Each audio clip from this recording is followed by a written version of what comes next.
Thanks, everybody. Welcome to Build. I'm your host, Ricky Kemler. Our next guest is one of the best actors working today, whether he's on stage, fighting aliens, fighting a surreal wellness clinic, or a kid with special powers. Now you can see Dane DeHaan as Billy the Kid in the Vincent D'Onofrio directed The Kid. Let's take a look. Everybody put your hands together for Dane DeHaan. Let's hear it. Hey, man. Hey. How you doing?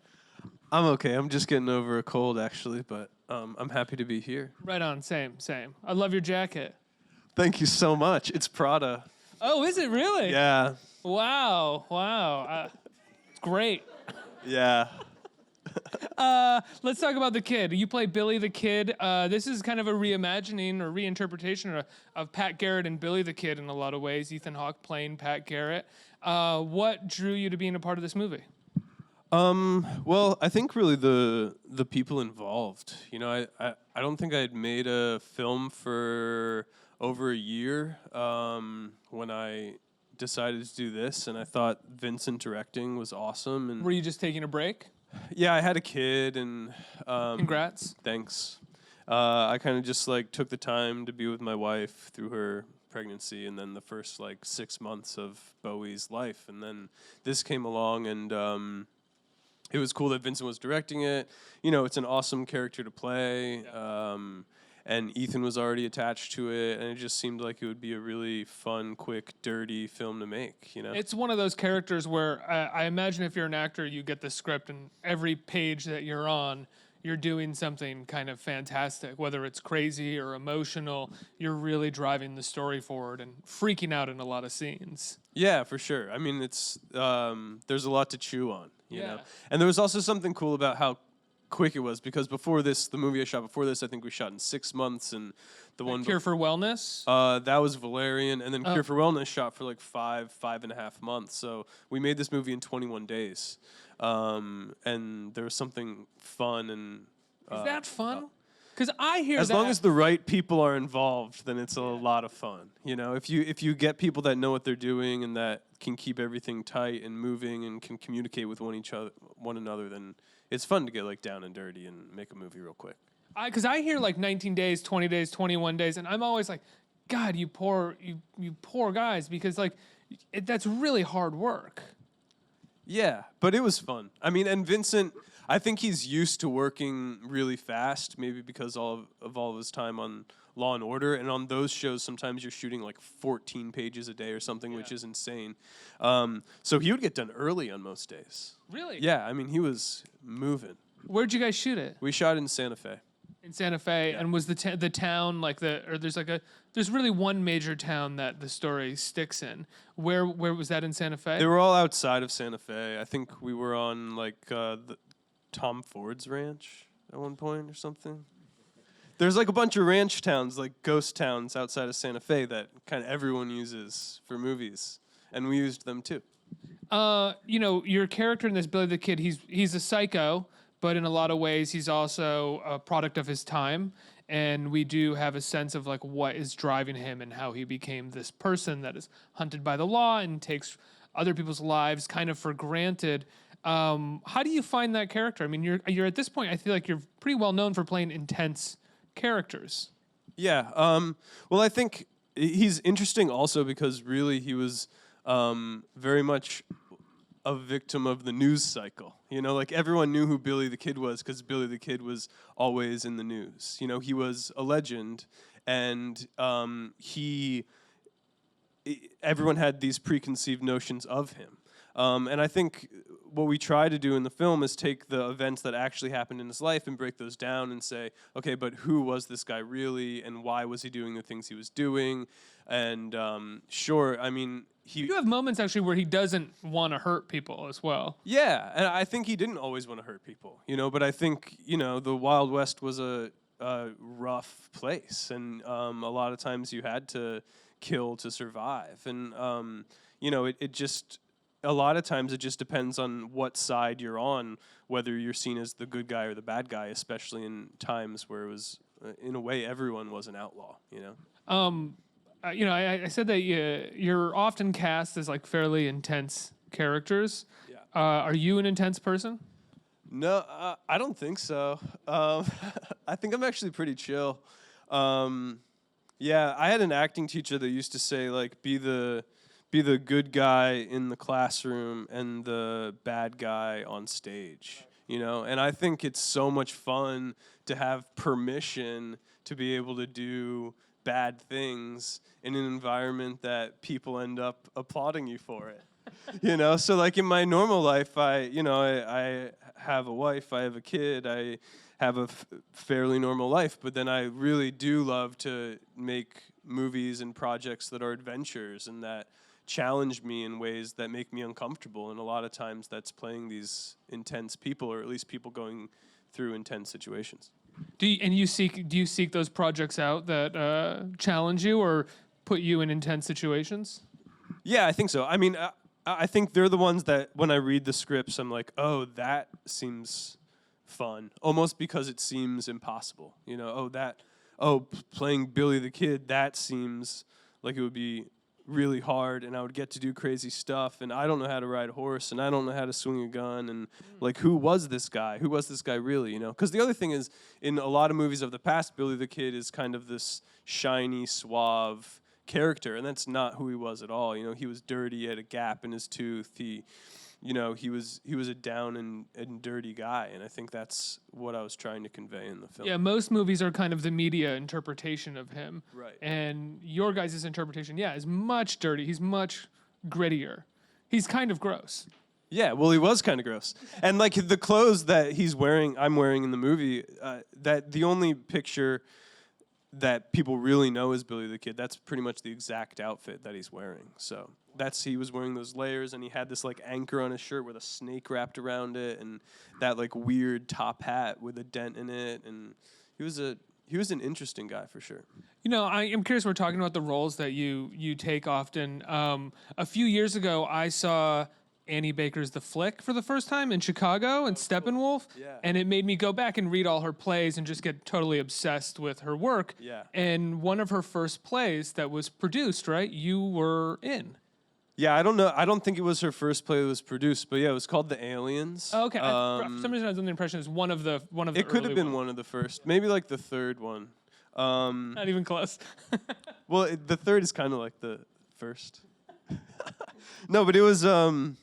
She's amazing, and that play was amazing. We did it at the Rattlestick, and it was like this really special like 6 weeks where it really felt like we kind of like took over the city for 6 weeks, and there was like a line out the door of people trying to get in. And it was like in the beginning of like Baker Mania, you know? Yeah. That's so crazy that it was like that. Where were you in your? Was this before Chronicle? I hadn't even made a movie yet. I basically finished The Aliens, and then a week later started doing In Treatment. That's wild. Yeah. And what do you think it was about that show and about your performance that sort of took the city by storm? She just has such an amazing way of capturing people in normal situations, but understanding the depth that goes behind those situations. You know, that a lot of people don't say a lot when they talk, but they mean so much, and that's what her work is. You know, that play I think is 40 pages long, but it runs at 2.5 hours. I mean, it's all about the pauses and what happens in between, and people don't always explore that. You know, I think I learned a lot from that play. A lot of times I like to say I've made a career out of pausing. Really? Yeah, I think so. Like, what happens when you're not talking is so much more interesting than what's happening when you are talking. And you feel like you learned that from that play? Definitely, yeah. Do you feel like you still take that with you on parts like The Kid?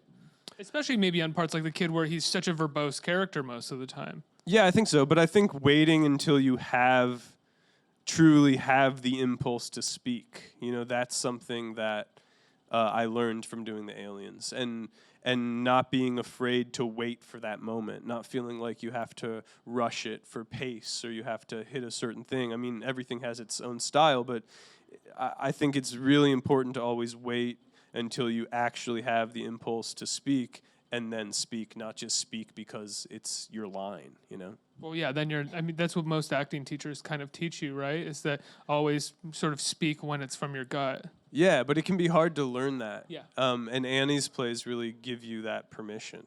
Well, you read them on the page, and even though there are so few words, there's something about the meticulousness of the craft that they read that way. Yeah. You know, you can really feel when to speak just by kind of reading the way that she writes the words. Totally. And it says in the play, like, a ... means 15 seconds of pausing. But you don't really, I mean, I didn't really go like that because you can feel it. And she captures modern day vernacular in such an amazing way. Every like and all of that. It's, you know, it's a real challenge also to learn all that and learn it exactly as it's written. And that's really when it comes to life because she's so good at capturing that dialogue.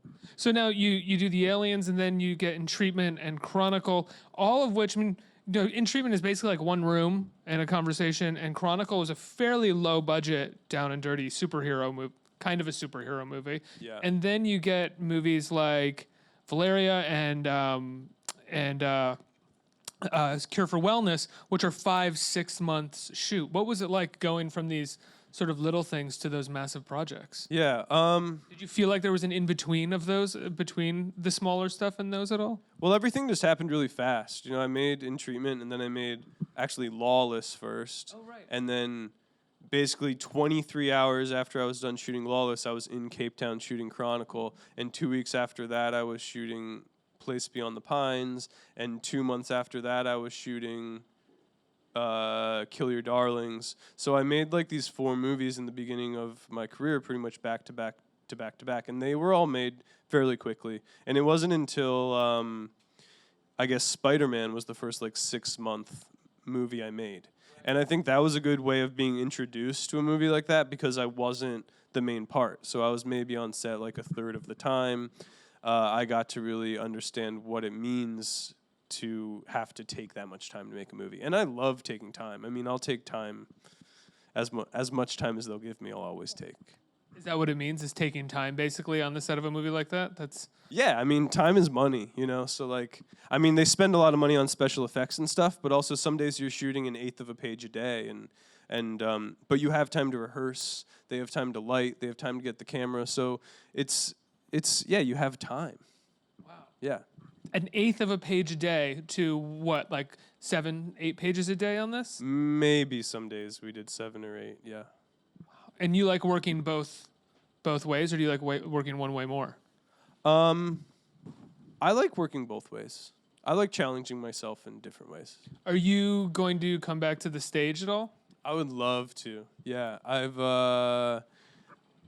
been waiting for the right opportunity. I mean, one thing that the Aliens was such a special experience that I want to make sure when I go back, whatever I'm doing at least has a chance of being that special.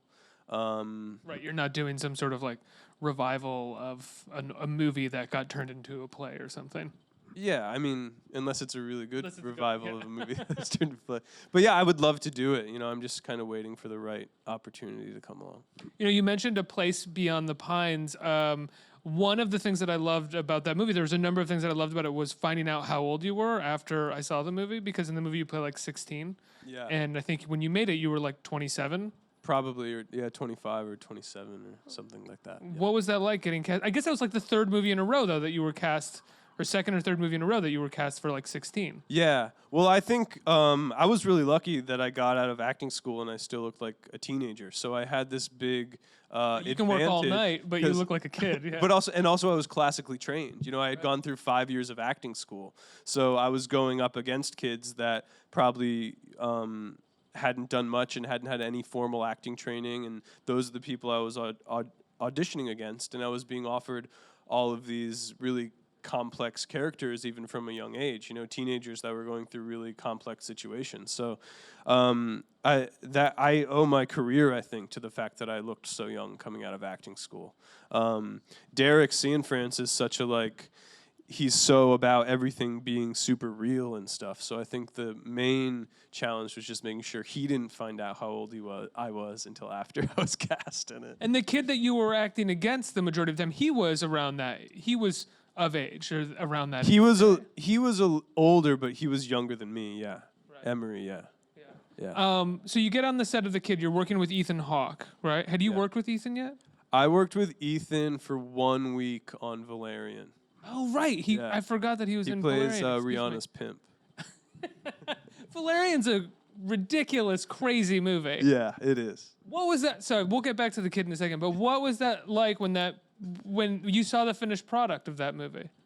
It was pretty mind blowing. You know, I think that movie is such a trip. And I think Luke made the movie he wanted to make. You know, it's the movie he's always wanted to make, and I was so excited. You know, I had such a good time making that movie, and I think if you go into that movie with the right expectations, then you leave having an amazing time. Well, that's one of those movies that if you like movies and you know how hard it is to get movies made, I mean, I don't know from personal experience, and you watch that, you just sit there and go, I cannot believe they let him do this. This is incredible. Yeah. How did he get away with this? I know. It's insane. And you kind of got that with Cure for Wellness as well, though, I feel like. You got to work with these two filmmakers who straddle the line between art and commerce really well, where they make these movies that kind of look like they're like they are a blockbuster fare, but look like they're for the whole family or something, but are actually fairly dark and twisted and psychedelic. They both like very much embraced the weirdness. You know, that's what I like to say. I think, you know, they in a way Gore was going back to making horror. You know, so that was exciting. And Luke was going back to making sci-fi, and they both had extreme success in both those genres in their past. So I feel like that, in a way, granted them the ability to make whatever horror movie they wanted to make or whatever sci-fi movie they wanted to make. And, you know, they were both really amazing films to be a part of. Yeah, Cure for Wellness is one that I really want to get the chance to go back and watch again. I remember seeing it in the theater, being like, I love this. I don't know if I get it, but I love this. Yeah. And I really want to see it again. It's wild. Yeah. I think I have a question coming in from Twitter. They're asking, what do you find the most relatable in your character, Billy, and why? And, this is a big fan, late happy birthday. Well, thank you so much. I don't I don't know that I find so much relatable with Billy. He was in the movie. He's having he finds out he's having a child. And this was the first movie I had made since having a child. So definitely that part of it was a big theme for me. I mean, the movie's called The Kid.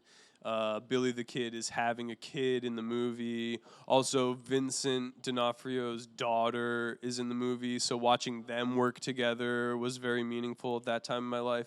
And I think that's the thing, if anything, I related to him the most is, just what it's like finding out you're having a child, what that's going to be like, the fears and the joys and the ups and downs that go with that information, you know? What were your fears when it came to becoming a father? Well, I think I had no idea what it was going to be, you know. I don't even know. I don't remember specifically my fears, but I remember being scared just because I didn't know what it was going to be. And then it's like the child is born and your world expands in like this amazing way that you can't experience in any other way. And it's the most amazing thing in the world. But I think until you know what it's like, it's the fear of the unknown. Right. Yeah. Absolutely. A couple questions from our audience. What do we got from you guys? You, sir. Hey, how you doing? Hi. Hey, I've been wondering, since you've been taking all these great roles, like the main character in Valerian, or even like the Green Goblin, Hobgoblin in the Spider-Man, if you would be interested in playing Terry Mcginnis in Batman Beyond movie, live action, theoretically, you know. You want to cast him as this character? Yeah, I want to cast you in that movie.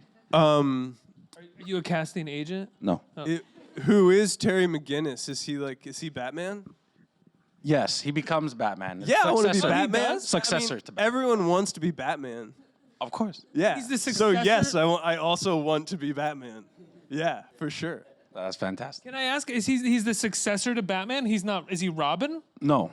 He is a completely different person. I would be a good Robin too. You'd be a great Robin. Yeah. You'd be a good Batman too. I could play Batman and do the new Batman. Yeah. If that comes. Oh, that'd be Terry. fun. It could be like Eddie Murphy Clumps kind of thing, but you're doing all the characters.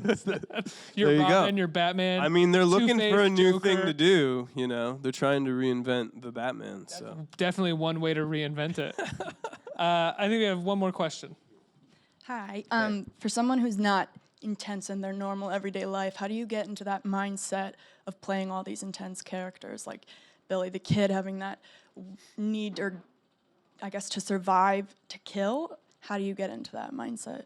Well, I think it becomes a character study, and it becomes about really falling in love with the people I play and trying to understand them as human beings, you know, and trying to understand what their circumstances are and where they're coming from. And I think as long as I can understand who they are and where they're coming from, then I can understand why they're doing what they're doing. And then it's just about like playing pretend and letting it fly, you know?